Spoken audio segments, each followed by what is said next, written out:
Please unmute madam.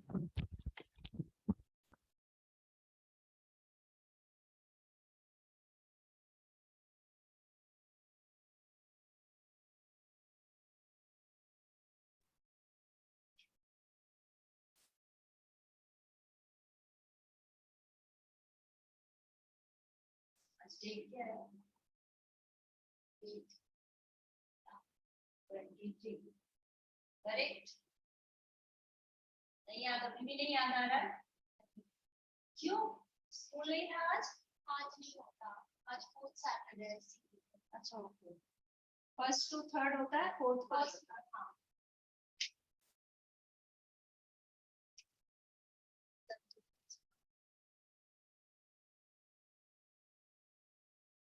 ये तो हो चुका है ना, तो फसल करना है ना। हाँ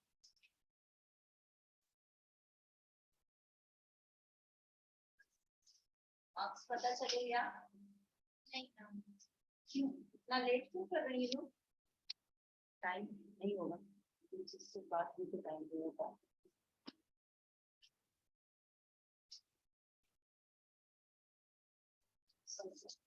फसल का मतलब क्या होता है पता है?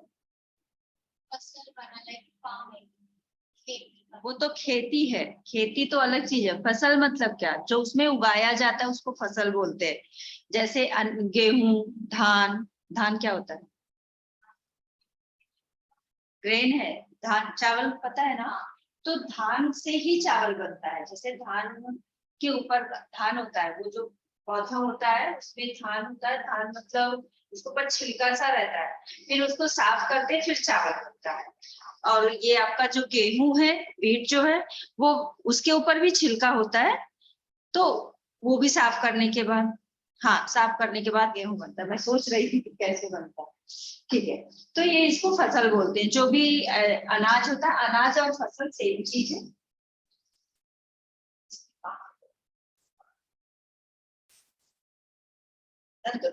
तो ये समझ में आ गया अच्छे से।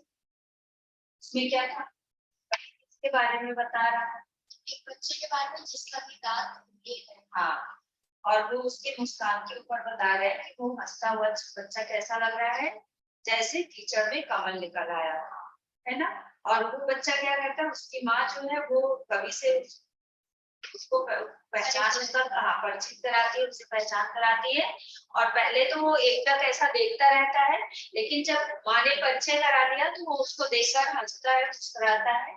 इसीलिए इस कवि ने इस पाठ का नाम रखा है दंतुरे मुस्कान। ठीक है, चलो ये हो गया। उसको अभी हम लोग क्वेश्चन आंसर करेंगे तो और अच्छे से हो जाएगा। इसके पहले फसल। एक दिन के नहीं दो दिन, एक दिन के नहीं दो के नहीं, ढेर सारी नदियों के पानी का जादू। एक के नहीं, दो के नहीं, लाख लाख कोट कोट हाथों के स्पर्श की गरिमा।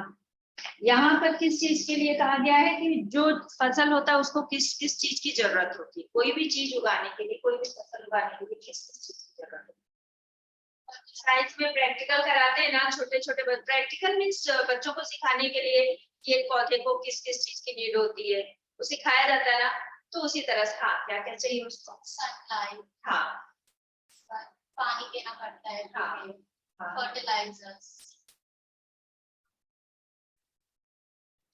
खुले जगह में रखना होता है जिससे कि वो सब तो ठीक है, लेकिन मेन चीज तो आपने बताया है, सॉइल चाहिए ना।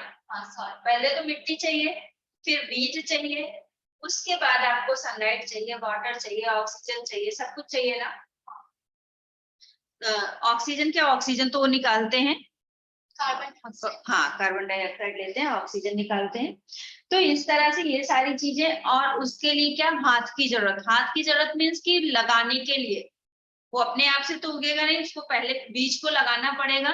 तो यहाँ पर वही कहा गया कि ये सब सारी चीजों की उसमें जरूरत होती है। एक की नहीं, दो की नहीं, ये सारा तो बताया गया कि एक जगह की नहीं, दो जगह। जैसे पानी आपने, बारिश नहीं होती है तो उसके पहले लोग पानी अलग अलग जगह से देते हैं ना खेतों में। जैसे नहर का देते हैं, नहर पता है, जो नदी का टाइप होता है। नदी अलग है, नहर अलग है। नदियां तो अलग होती है, लेकिन नहर भी नदी जैसा, मतलब वो उससे छोटी होती है। पौंड तो तालाब होता है। तो इस तरह से वो नदियों के पानी से, नहर के पानी से, तालाब के पानी से, ये सबसे ये सींची फसल को सींचते हैं। लेकिन जब तक वर्षा का पानी नहीं मिलता तब तक फसल अच्छे से नहीं होती। ठीक है, तो यहाँ पर यही है, एक के नहीं, दो के नहीं, ढेर सारी नदियों का पानी का जादू। एक के नहीं, दो के नहीं, लाख लाख कोट कोट हाथों के स्पर्श की गरिमा। हाथों के स्पर्श मतलब उस चीज को उगाने के लिए एक दो हाथ की जरूरत नहीं होती, बहुत ज्यादा हाथ की जरूरत होती। कोई भी चीज उगाना हो, अब एक पेड़ तो आपको उगाना नहीं, यहाँ पर अनाज की फसल की बात हो रही है, अनाज की बात हो रही है। तो उसको लगाने के लिए, अगर आपने आजकल न्यूज देखा होगा, न्यूज में वो धान लगाते हुए दिखते हैं लोग ना, तो एक तो आदमी नहीं लगाते, उसमें ढेर सारे आदमी होते। उसी तरह से किसी काम को करने, किसी खेत मतलब फसल को उगाने के लिए एक तो जाएगा पहले खेत की, वो ट्रैक्टर चला के उसकी वैसा खुदाई करेगा, मतलब खुदाई मतलब गड्ढा नहीं खोदना है, वो क्या बोलते हैं उसको, हिंदी में उसको बोलते हैं खेत की जुताई। मतलब वो थोड़ा सा मिट्टी को खोदते हैं और पूरा इक्वल पूरे खेत को, और फिर उसमें अगला जाकर बीज डालेगा, फिर उसको बराबर करेगा। तो इस तरह से कई लोगों की जरूरत उसमें पड़ती है, इसीलिए यहाँ पर लिखा गया है लाख लाख को, लाख लाख कोट कोट हाथों के स्पर्श की गरिमा। एक की नहीं, दो की नहीं, हजार हजार खेतों की मिट्टी का गुणधर्म। मतलब फसल कैसे मिलती है, एक खेत से नहीं मिलती, हजार हजार लाख लाख खेतों के गुणधर्म। अब आपको पता हो कि खेत में मतलब उपजाऊ मिट्टी भी होती है, मिट्टी के प्रकार भी आपको पता है ना, एसएसटी में पढ़ा होगा, मिट्टी के प्रकार एसएसटी में पढ़ाया जाता है। तो हर मिट्टी, कितने तरह की मिट्टी होती है, काली मिट्टी, लाल मिट्टी, दोमट मिट्टी और बलुई मिट्टी, और क्या होता है, ऐसा ऐसा करके छह या कितने टाइप से मुझे एग्जैक्ट याद नहीं है। तो वो सारी चीजों को मतलब हर मिट्टी में अलग अलग फसलें उगती हैं, ऐसा नहीं कि एक मिट्टी में। अब जैसा आपके यहाँ पर महाराष्ट्र में हाँ ब्लैक है, कुछ एरिया में ब्लैक है, कुछ जगह रेड है ना। तो ब्लैक में क्या उगता है, रेड में क्या उगता है, वो अलग अलग जगह पर अलग अलग फसल उगाई जाती है। ठीक है, फिर है फसल क्या है और क्या कुछ नहीं है वह, नदियों के पानी का जादू है वह। फसल क्या है और तो कुछ नहीं है वह, नदियों के पानी का जादू है वह। हाथों के स्पर्श की महिमा है, भूरी काली संदली मिट्टी का गुण धर्म है। रूपांतर है सूरज की किरणों का, सूरज की किरणों का रूपांतर, रूपांतर मतलब वाक्य, हाँ रूपांतर मतलब परिवर्तन है ना, चेंज वही परिवर्तन। तो ये सूरज की किरणों का रूपांतर है जो हम लोग फसल के रूप में पाते हैं। चिमटा हुआ संकोच है हवा की फिरकन का, मतलब जो हवा चलती है उसमें हवा की भी जरूरत उसमें होती है ना। तो ये सारी चीजें इसमें बताई गई कि जो फसल है उसमें इन सब की जरूरत होती है। अब थोड़ा आप बुक की भाषा सुन लो।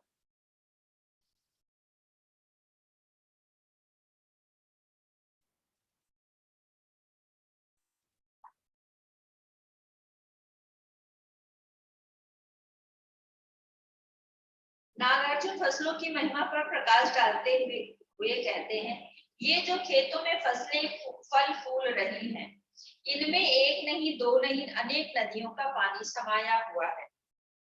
न जाने किस किस पानी से सिंचकर ये फसलें तैयार हुई है। पता नहीं होता ना, अभी मैंने क्या बोला कि तालाब से भी पानी लोग डालते हैं, कुछ लोग तालाब पास में बड़ा तालाब है उसका पानी डालते हैं, नदियों का जाता है, नहर का जाता है, वर्षा का बारिश तो होता ही होता है। तो इस तरह से जाने कहाँ कहाँ की पानी पाकर वो लोग फसल उगती है। इन्हें तैयार करने में एक नहीं, दो नहीं, लाखों लाखों करोड़ों करोड़ों लोगों के हाथों का स्पर्श मिला होता है। मतलब एक तो हाथ इतने अनाज को नहीं उगा सकते, लाखों लाखों करोड़ों करोड़ों जो हम लोग खाते हैं अनाज, इसमें पता नहीं होता कि किसने कितनी मेहनत की। आपको पता है कि सबसे ज्यादा मेहनत कौन करता है, किसान करता है ना। क्योंकि बेटा जॉब कर लिया, ये कर, मानती हूँ पढ़ाई करने के बाद इंसान जॉब कर रहा है वो ठीक है, लेकिन खेत में दिन रात धूप में पानी में हर मौसम में जा जाकर किसान कितनी मेहनत करता है, वो सब नहीं कर सकता है ना। तो इसलिए इन्हें तैयार करने में एक नहीं, दो नहीं, लाखों लाखों करोड़ों करोड़ों लोगों के हाथों का स्पर्श मिला है। अर्थात न जाने कितने करोड़ किसानों मजदूरों ने इन्हें अपने हाथों से तैयार किया है। कुल सबके श्रम का गौरव इन फसलों में है। न जाने कितने ही खेतों की मिट्टी का गुण और स्वभाव इन फसलों में आ गया है। आशय यह है कि फसलें पूरे देशवासियों की मेहनत का फल है। ठीक है, ये थोड़ा सा अलग टाइप का की कविता है। कविता भी एक होती है, थोड़ा समझ में आती है, अलग पढ़ाया कुछ जाएगा, समझाया कुछ जाएगा। फिर है फसल क्या है और कुछ नहीं है, नदियों के पानी का जादू। कवि प्रश्न करता है, खेतों में उगी हुई ये फसलें आखिर क्या है? वह स्वयं उत्तर देता है कि ये फसलें और कुछ नहीं है, बल्कि पानी के अमृत भरे प्रभाव से सिंचकर पुष्ट हुई है। पुष्ट हुई है मतलब पूरा हुई है, संतुष्ट होना, पुष्ट होना मतलब संतुष्ट होना, वो पूरा हुई है। इनमें नदियों का जादुई प्रभाव है। ये किसानों के हाथों का स्पर्श और श्रम पाकर इतनी फलित हुई। किसान लोग उसमें खेत में जितनी मेहनत करते हैं ना, आपको अगर पता होगा कि जो जितनी मेहनत करता है उसकी फसल उतनी अच्छी उगती है ना। अगर किसी ने डाल दिया बीज और उसको देखने नहीं गया कि उसमें पानी की जरूरत है, फर्टिलाइजर की जरूरत है, या फिर क्या समय समय पर उसमें कुछ तो करते रहना होता है। अगर सब नहीं करेंगे तो अच्छे से नहीं उगेगा, लेकिन जो जितने मेहनत से अच्छे से करता है उसका अनाज उतना अच्छा, फसल अच्छी होती है, इतनी फलित हुई है। आशय यह है कि इन फसलों में किसानों की मेहनत छिपी है। ये फसलें कहीं भूरी मिट्टी में उपजी हैं, कहीं काली मिट्टी में उपजी हैं, तो कहीं संदली मिट्टी में उपजी हैं। आशय यह है कि इसमें अपनी अपनी मिट्टी का गुण, स्वभाव, स्वाद और प्रभाव छिपा हुआ है। ये फसलें सूरज की किरणों का बदला हुआ रूप। आशय यह है कि सूरज की किरणों ने ही इन्हें ऊष्मा देकर इस तरह का रूपाकार प्रदान किया है। रूपाकार मतलब रूप और आकार, दो शब्दों से मिलकर बना है कि रूपाकार प्रदान किया है। हवाओं की तिरगन सिमट कर इन फसलों में समा गई है। आशय यह है कि इन्हें बड़ा करने में वायु का भी महत्वपूर्ण योगदान। वायु मतलब वायु,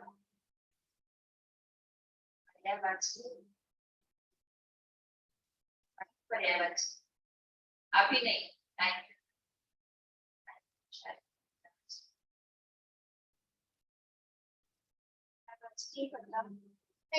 on board having many email.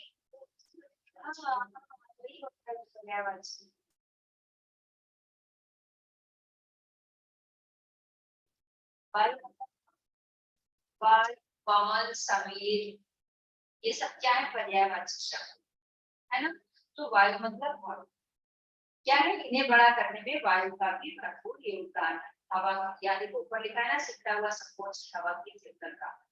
तो हवा यहाँ पर हवा है और यहाँ नीचे उसका अर्थ में वायु दे दिया गया है। ठीक है, तो ये चलो अभी क्वेश्चन आंसर करो तो थोड़ा क्लियर होगा। ये तो इतना समझ में नहीं आया होगा, समझ आ गया?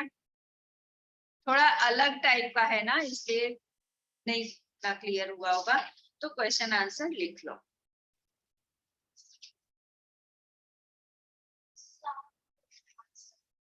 हाँ 7 ही है, और ये बुक के नहीं है, ये अलग है। ठीक है, इसमें आपके जो बुक के क्वेश्चन है वो इसमें वॉल्यूम में नहीं दिए हैं, आप ये पहले लिख लो।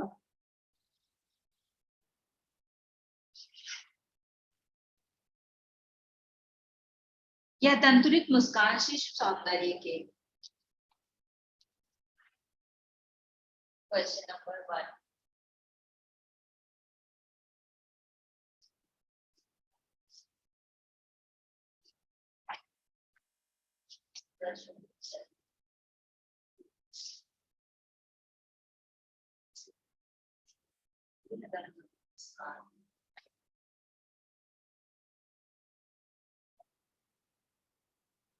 इसके क्वेश्चन जितने भी ये है ना पोयम, मतलब स्टार्टिंग के 3 तो सही है, ये बाद वाले तो मुझे उतने, मतलब तंतुरित मुस्कान भी ठीक है। फसल या तंतुरित मुस्कान,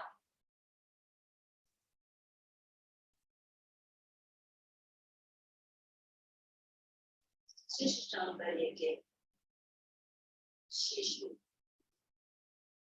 सौंदर्य मतलब हाँ, शिशु सौंदर्य के,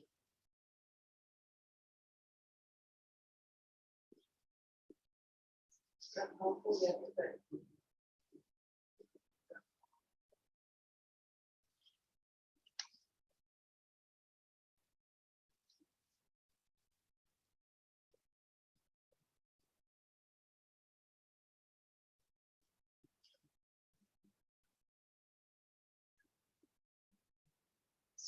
कीजिए।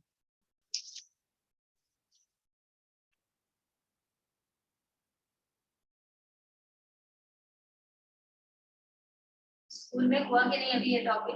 नहीं हुआ अभी जस्ट वो साना साना मतलब। हाँ, ये हो जाए तो फिर मैं साना साना भी शुरू करती हूँ। सिर्फ 2 ही चैप्टर है ना उसमें। हाँ, ग्रामर में अपना ये हो गया ना, विज्ञापन हो गया, पत्र हो गया। पत्र भी कराना है ना? पत्र हो गया, एक कराना, दोनों हो गया। दोनों हो गया। पत्र एक औपचारिक था, एक अनौपचारिक था ना। हमने ये अनौपचारिक है, औपचारिक भी हुआ है।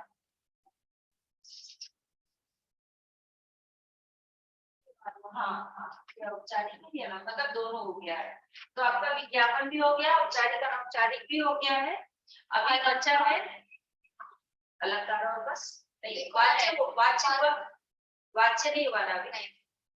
वाक्य भेद हुआ है, वाच्य नहीं, वाच्य भी हो गया। वाच्य हुआ जिसमें के द्वारा,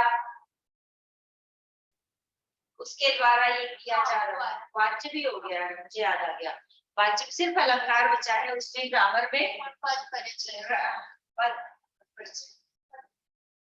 रस होता है, पद परिचय। बी का याद आ रहा था मुझे। हाँ ठीक है, पद परिचय और ये कुछ है। पहले आपको मैं ये कराऊंगी, इसके बाद साना साना हाथ जोड़ी कराने के बाद फिर ग्रामर में पद परिचय। और इसमें क्या बचा है, कौन सा चैप्टर था? क्षितिज का।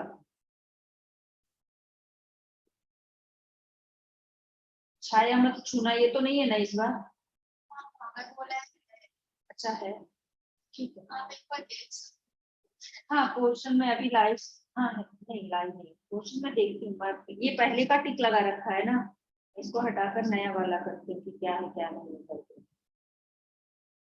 लखनवी अंदाज तक अपना हुआ है। मानवीय करुणा की दिव्य चमक डिलीट हुआ है ना। ये मानवीय करुणा की दिव्य चमक, जिसमें वो क्या नाम उनका, फाल्के जो है,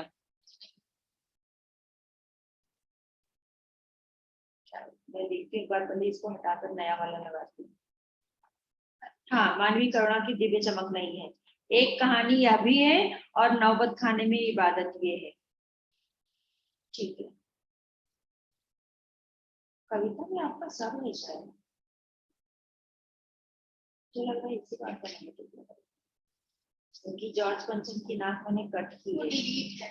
हाँ वही मैं कट की हूँ, इसका मतलब इसी बार का मैंने टिक लगाया। मानवीय करुणा की दिव्य चमक मैंने कट किया है, ये वाला कट किया है। तो अभी अपना आपका ये, इसमें 2 चैप्टर बचे हैं। कविता में 1 2 3 बचा हुआ है, तो इसके 3 इसके पहले ये करने के बाद ग्रामर करेंगे, फिर अपना ये करेंगे। इसमें से छाया मत छूना अगर नहीं डिलीट हुआ होगा तो ये करेंगे। हो गया होगा? चलो आंसर लिखो बेटा। क्वेश्चन हो गया। यह दंतुलित मुस्कान नामक कविता,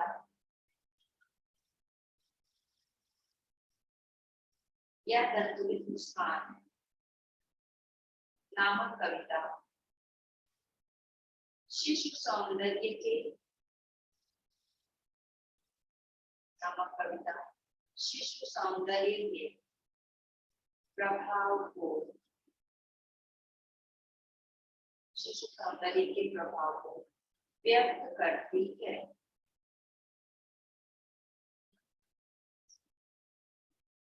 शिशु सौंदर्य के प्रभाव को व्यक्त करती है।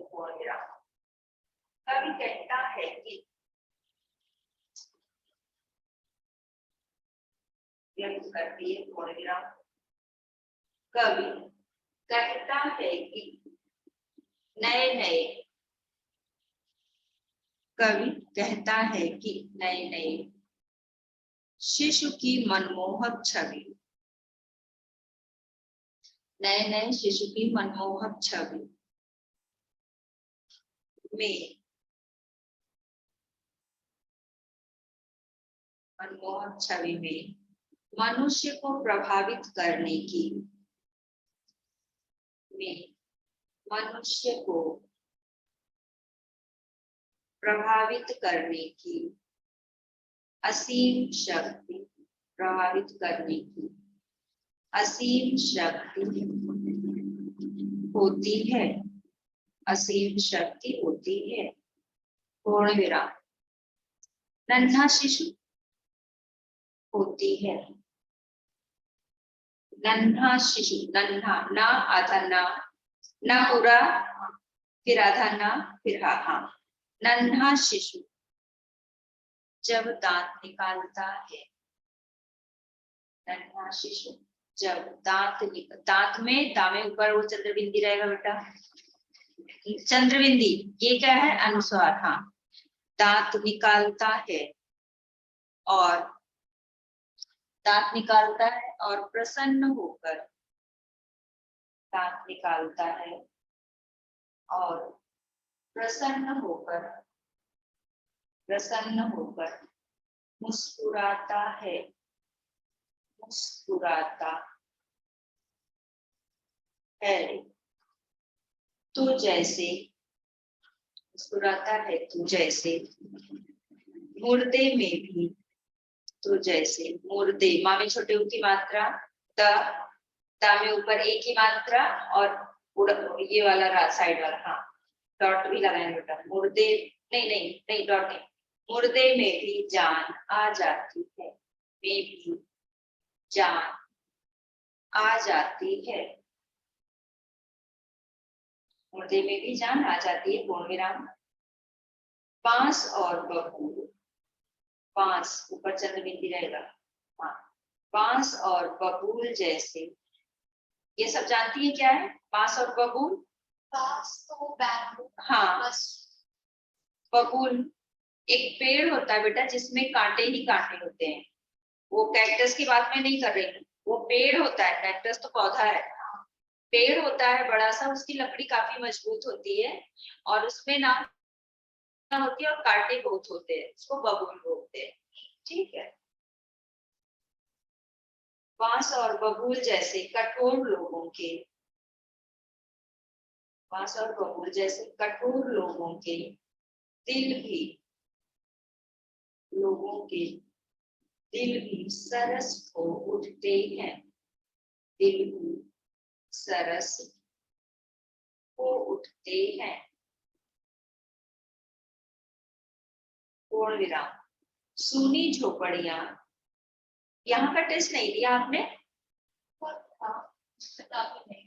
टाइम टेबल में दिखता है बेटा वो टेस्ट का, आपका लगता है ना, तो वो देखो 2 टेस्ट हुआ शायद, एक तो एग्जाम के बीच में था संडे, मुझे याद है, हाँ संडे ही होता है, आपने सिर्फ हिंदी का लिया है ना, तो आप देखो चेक करो, आपको हिंदी का टेस्ट भी दिखेगा, क्योंकि वो टाइम टेबल में सारे बच्चों को सारा दिखता है, तो मतलब जो जिस सब्जेक्ट को लिए वो दिखता है, तो आपने हिंदी लिया है तो आपको भी दिखेगा, ठीक है।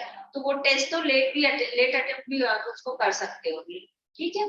तो इससे क्या होगा, प्रैक्टिस होगी, मार्क्स आए कम आए ज्यादा आए जो भी आए, लेकिन आपकी प्रैक्टिस होगी, आप जो भी है थोड़ा सा सीखोगे ना, तो मान लो उसी से रिलेटेड क्वेश्चन आपके स्कूल में आ गया, वैसे ही टाइप का कुछ आ गया, तो आपको इससे फायदा मिलेगा, ठीक है। हाँ सारे टेस्ट जितने भी टेस्ट का मतलब एक चैप्टर का नहीं होगा, एक बार में 2 चैप्टर या 3 चैप्टर, वो आपको टाइम टेबल मतलब उसमें दिखेगा कि कौन कौन सा चैप्टर टेस्ट में आ रहा है, और फिर उस तरह से आप अपना तैयारी करके और फिर टेस्ट से, ठीक है। हाँ पास और कहाँ तक हुआ बेटा, सरस उठते हैं, हो गया, ओके। सूनी झोपड़ियां, सूनी झोपड़ियां मानो, सूनी झोपड़ियां मानो खिल पड़ती हैं, सूनी झोपड़ियां मानो मानो खिल पड़ती हैं,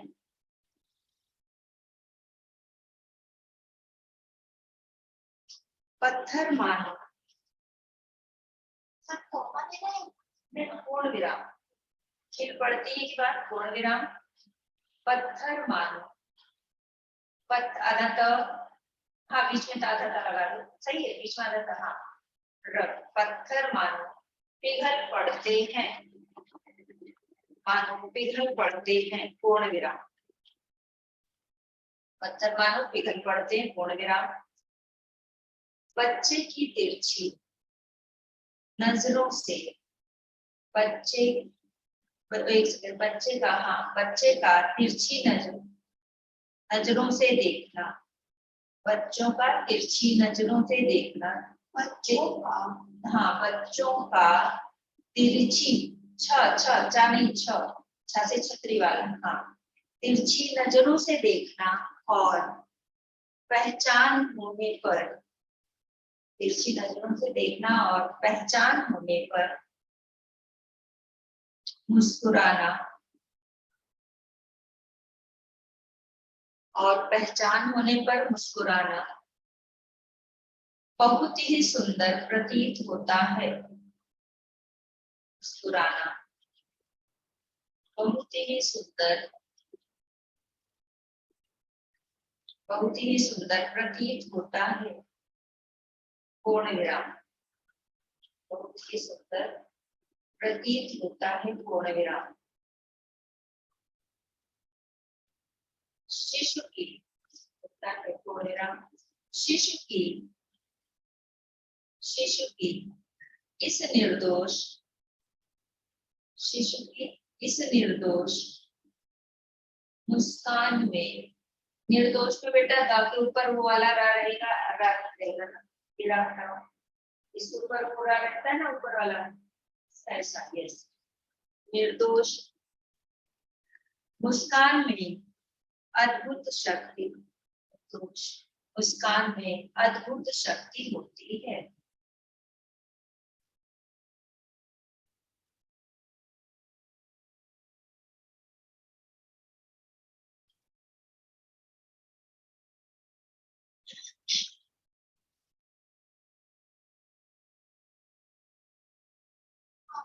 इसके बाद आप लिखिए,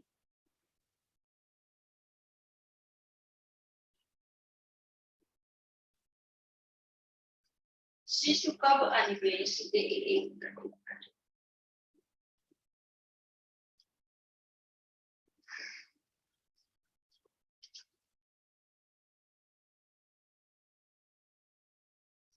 शिशु कब अनिमेष देखने लगता है? शिशु अनिमेष मतलब बताओ बेटा, शिशु कब, अनिमेष का मीनिंग बताया था मैंने आपको। अनिमेष नो, अनुज होता है, अनुज मतलब छोटा भाई होता है। अनिमेष मतलब एक टक, हाँ ऐसे करके लगातार देखना, उसको अनिमेष बोलते हैं ना। हाँ, देखने लगता है, देखने, जब वो किसी अजनबी को देखता है तो देखता रहता है ना। हाँ, देखता रहता है।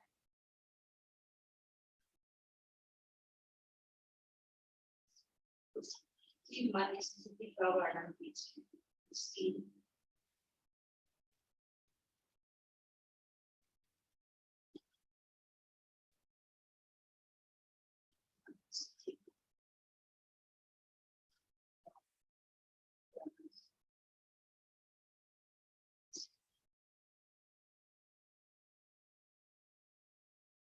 उसकी मन स्थिति का वर्णन कीजिए।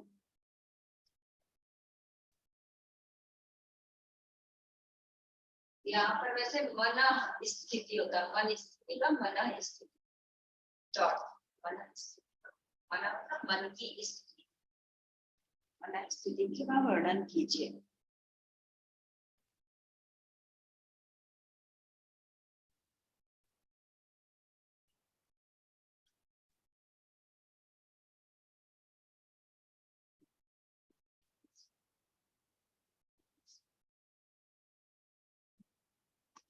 आंसर लिखो।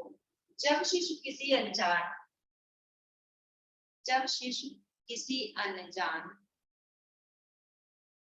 जब शिशु किसी अनजान व्यक्ति को मिलता है, जब शिशु किसी अनजान व्यक्ति को मिलता है तो वह उसे पहचानने की, तो वह उसे पहचानने की कोशिश करता है। तो वह उसे पहचानने की कोशिश करता है, पूर्ण विराम।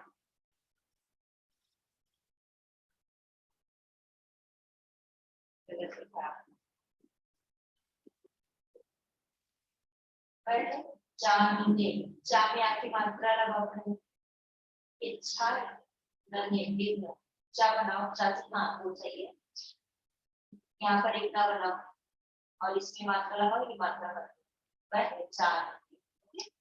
पहचानने की कोशिश करता है, पूर्ण विराम। वह बिना पलक झपकाए, वह बिना पलक झपकाए उसे, वह बिना पलक झपकाए उसे। छ छ छ से क्या होता है, छ पर, छ से झंडा, आपने ज लिखा है। बिना पलक झपकाए उसे निहारता रहता है,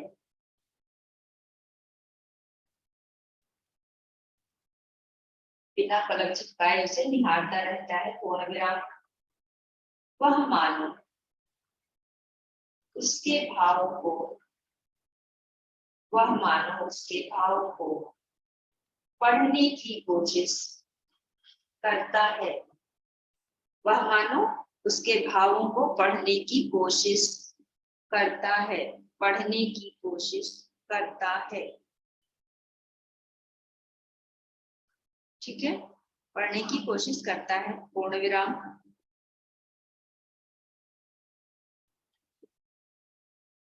कभी कभी ऐसा लगता है, कभी कभी ऐसा लगता है मानो वह देखते देखते, कभी कभी ऐसा लगता है मानो वह देखते देखते थक गया हो। लगता है, लगता है मानो वह देखते देखते थक गया हो, मानो वह देखते देखते थक गया हो।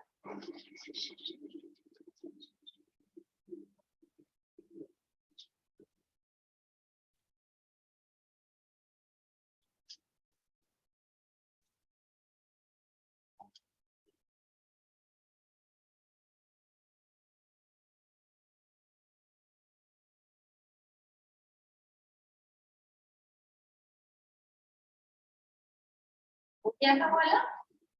हाँ, थर्ड क्वेश्चन। कवि शिशु की माँ को धन्य क्यों कहता है? कवि शिशु की माँ को धन्य क्यों कहता है?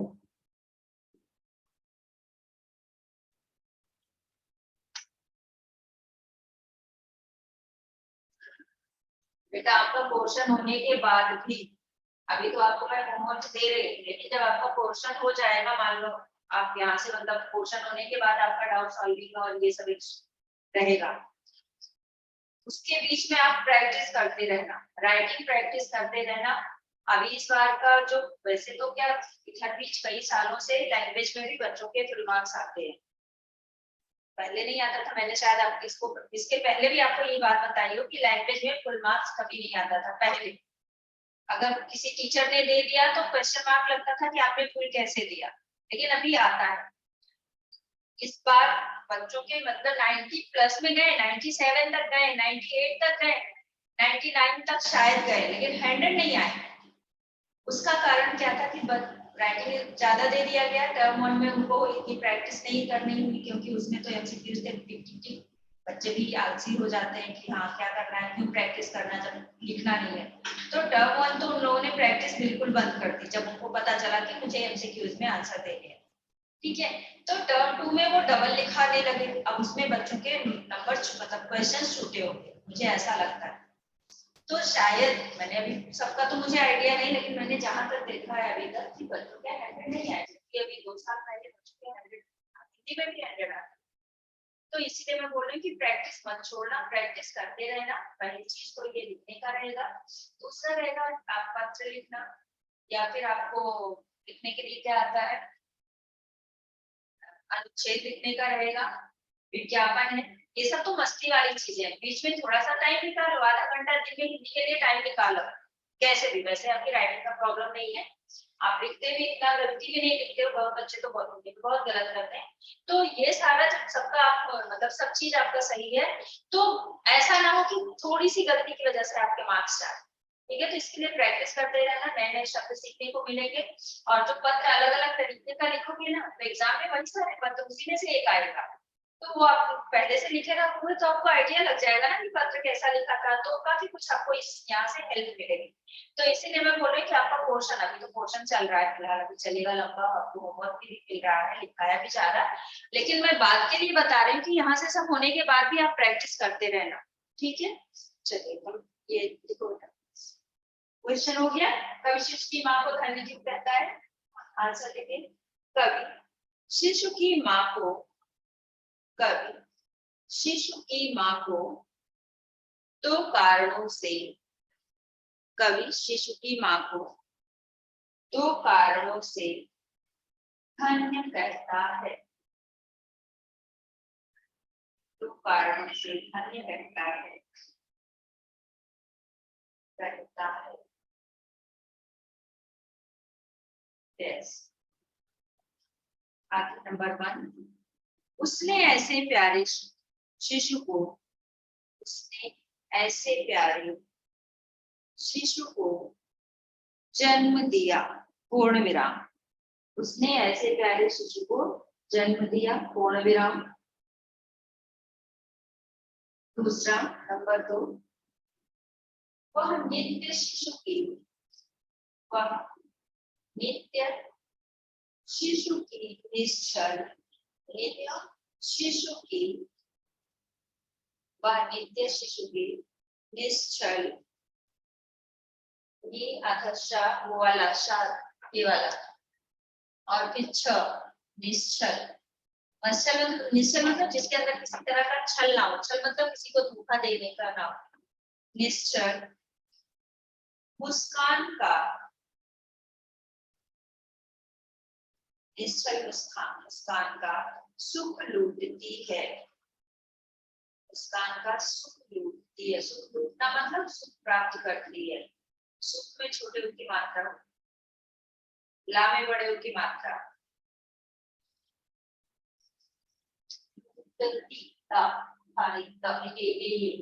ये था बनाया ना फिर कार्य, हाँ, सुख में छोटे उ की मात्रा, सुख लूटती है तथा उसे, तथा उसे बाहरी संसार से, तथा उसे बाहरी संसार से जोड़ती है, बाहरी संसार से जोड़ती है, जोड़ती, ड नीचे डॉट, हाँ, बड़ी की मात्रा, जोड़ती है। एक मिनट यहाँ पर कुछ और खेल सकते हैं, बाहरी, बा में आगे मात्रा, हा में नहीं। ठीक, ये आपका हो गया 3 क्वेश्चन हो गए आपके दंतुरित मुस्कान के, 2 मैं इसका फसल का करा दे रही हूँ। इसके बाद आपके बुक में 1-2 क्वेश्चन जो रहेगा मैं बता दूंगी। देखो यहाँ पर आपका जो ये दिया गया है,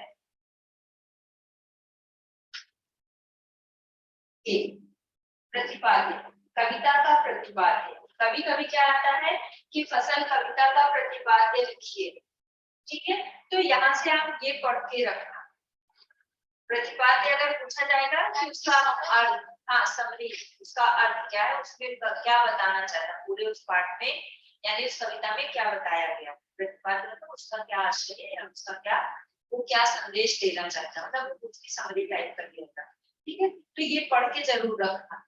ठीक, बहुत छोटा छोटा है, बहुत ऐसा कुछ नहीं है कि बहुत बड़ा है, याद नहीं हो बेटा। अच्छा हाँ, यहाँ लिखा भी तो है, फसल कविता का प्रतिपाद्य स्पष्ट कीजिए। ये उसी में दोनों में करा दे रही, हाँ, चलो। फसल, फसल कविता का,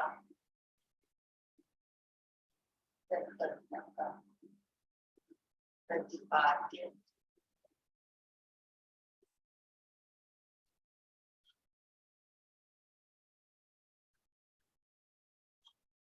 स्पष्ट कीजिए।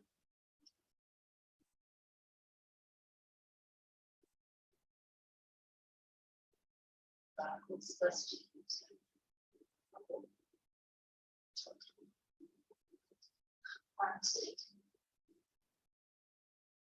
फसल कविता का प्रतिपाद्य है। फसल कविता का प्रतिपाद्य है।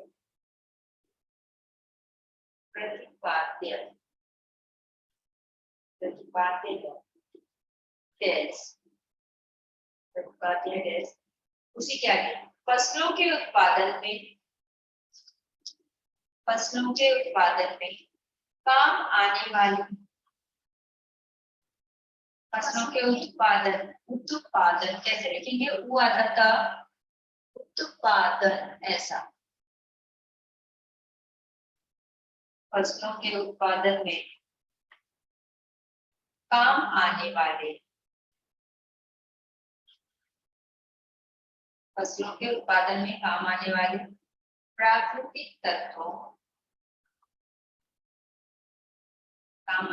प्राकृतिक तत्वों के साथ साथ तत्व होता है ना, उसी को बहुवचन में तत्वों ऐसा। तत्वों के साथ साथ प्राकृतिक तत्व मतलब क्या होता है? जो हमारे ये सब चीजें है ना, उसको तत्व बोला जाता है। इन छोटी ना उसको तत्व भी बोला जाता है। जैसे आपका हवा, पानी, ये सारी चीजों को प्राकृतिक तत्व कहा गया है। प्राकृतिक तत्वों के साथ साथ किसानों के श्रम का सम्मान करना। प्राकृतिक तत्वों के साथ साथ किसानों के श्रम का सम्मान करना। पूर्ण विराम। सम्मान करना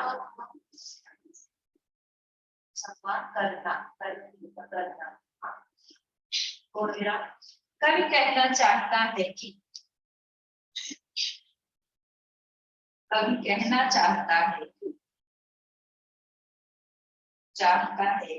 जो फसलें हम खाते हैं,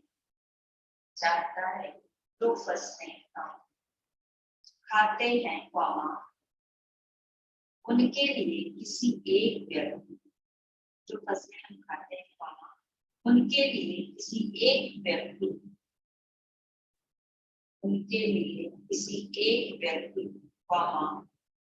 एक नदी, एक व्यक्ति एक नदी में बड़ी की मात्रा, एक नदी या एक खेत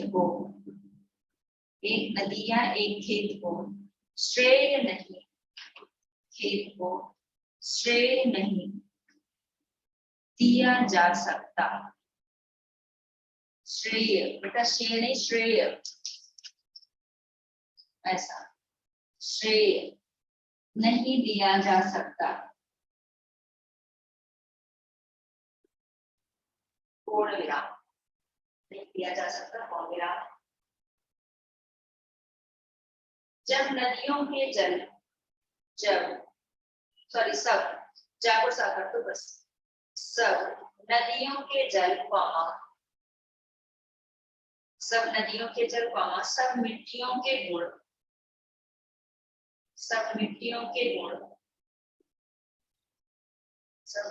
के गुण करोड़ों किसानों के श्रम। गुण पता है ना बेटा? गुण नहीं, गुण ऐसा।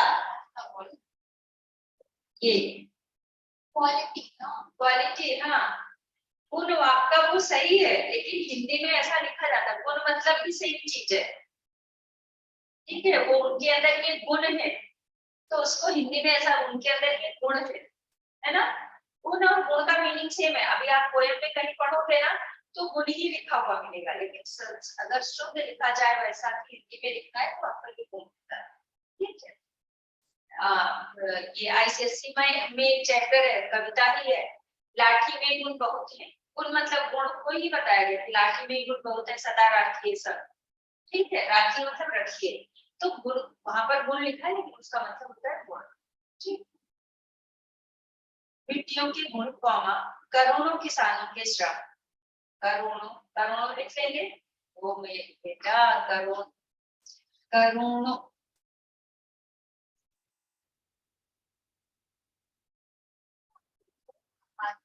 करोड़ों, लो बोला करोड़ों,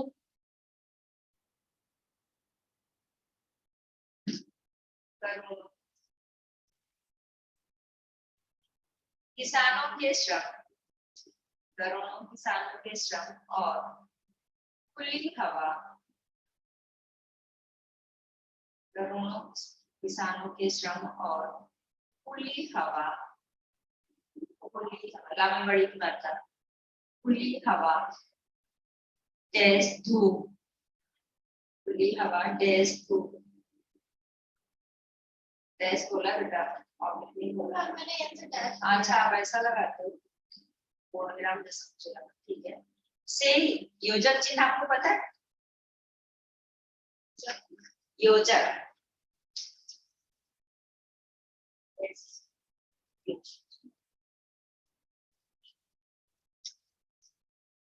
कोई भी शब्द को जब इसको क्या बोलते हैं, योजक शब्द बोलते हैं। जैसे हाँ, इसमें योजक चिन्ह लगता है ना, तो उसको योजक शब्द भी बोलते हैं। हाँ, दिन रात हुआ, माता पिता हुआ, अगल बगल हुआ, है ना, लागना, और ऐसे बहुत से शब्द होते हैं। हवा धूप से ही ये फसलें, हवा धूप से ही ये फसलें उगती हैं, हवा धूप से ही ये फसलें उगती हैं, पूर्ण विराम, इसलिए इन पर, इसलिए इन पर सभी का, सभी का सहज प्राकृतिक, इसलिए इन पर सभी का सहज प्राकृतिक, सहज प्राकृतिक अधिकार होना चाहिए, सहज प्राकृतिक अधिकार होना चाहिए, पूर्ण विराम। लास्ट क्वेश्चन, फसलों के फलने फूलने में, फसलों के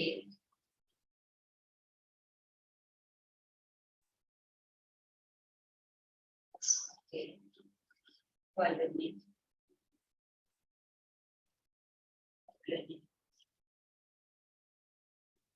फसलों के फलने फूलने में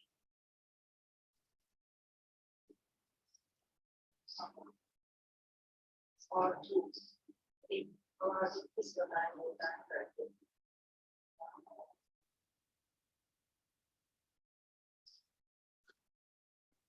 किस प्रकार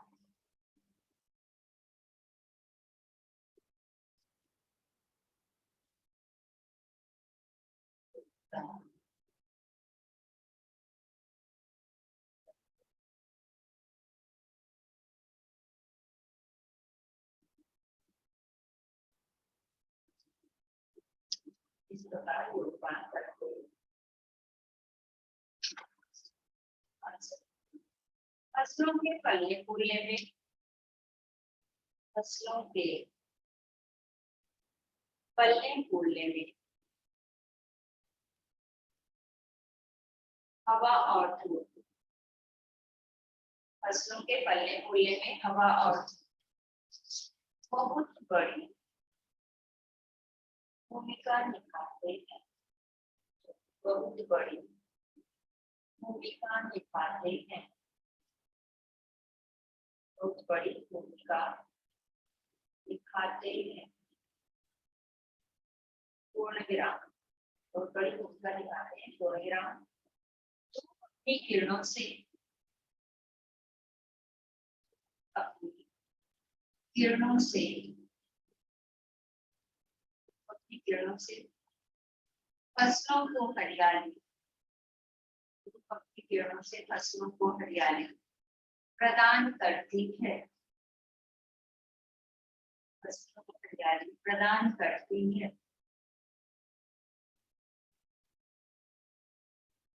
पूर्ण विराम, हरियाली प्रदान करती है, पूर्ण विराम।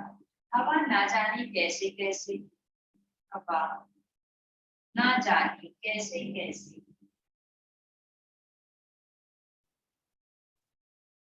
सिमट सिकुड़कर, हवा ना जाने कैसे, सिमट सिकुड़कर, सिमट, हाँ ठीक है ठीक है, सिकुड़कर फूल पत्तियों, हाँ देखो ना, ड में वही डा के नीचे डॉट लगाओ ना, ता में छोटे की मात्रा, सी तो आपने लिखा ही लिया है, सिकुड़ हो गया, सिकुड़कर फूल पत्तियों, पत्तियों की शिराओं में, फूल पत्तियों की शिराओं में प्रवेश कर जाती है, फूल पत्तियों की शिराओं में प्रवेश कर जाती है और शिराओं में प्रवेश कर जाती है और फसलों को बड़ा करती, प्रवेश कर जाती है और फसलों को बड़ा करती चली जाती है, और फसलों को बड़ा करती, और फसलों को बड़ा करती चली जाती है, करती चली जाती है।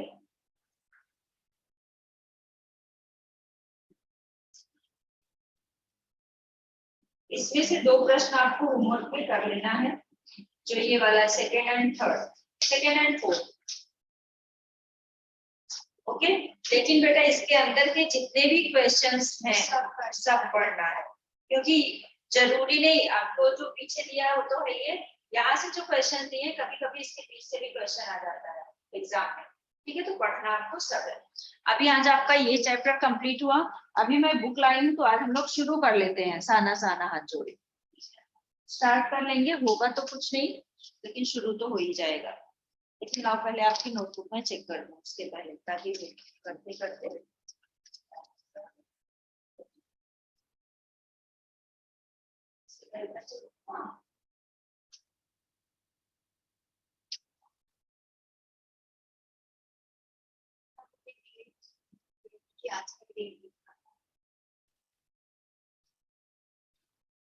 एग्जाम में याद रखा था, यहाँ तो चलेगा।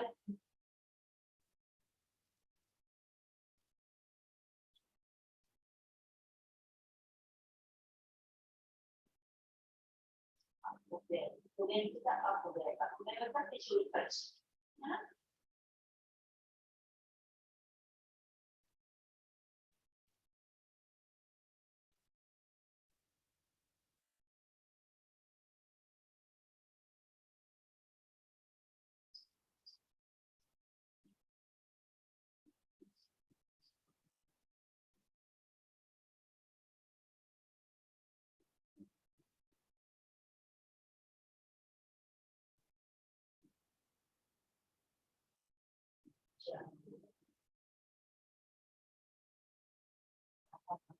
में आता हूँ तुम्हें हमारे ये सब में आता हूँ।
ये में ना यहाँ नहीं लगता है, इससे ये आधा पढ़ना चाहिए।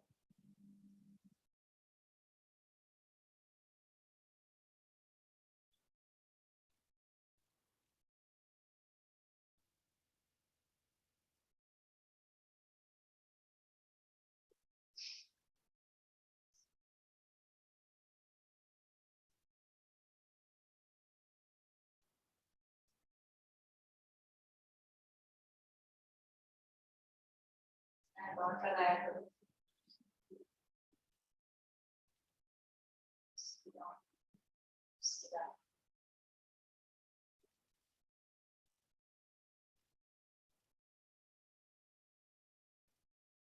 प्रश्न आपको होमवर्क में और करना है, इसके तो आपका ये चैप्टर कंप्लीट होगा। बुक लाए हो आप वो वाला कृतिका?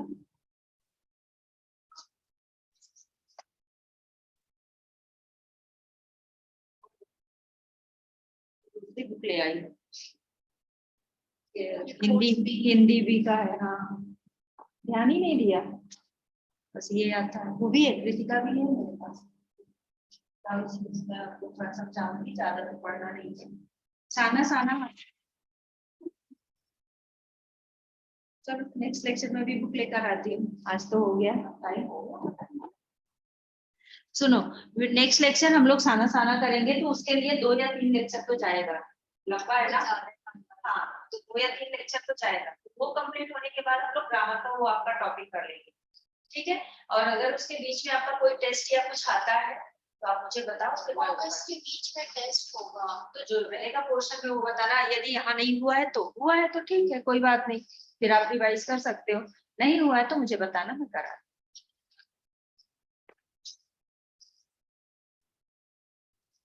और अच्छे से करो। हाँ, 100 on 100 आ जाएगा, कोशिश करो। कोशिश करोगे तो होगा। हाँ, कि मार्क मिस्टेक में मेरे मार्क्स हमेशा जाते हैं। जो जल्दी 95 सोच रहे हो वैसे 100 सोचो, सोचने में क्या जाता है। 100 सोचोगे 99 तो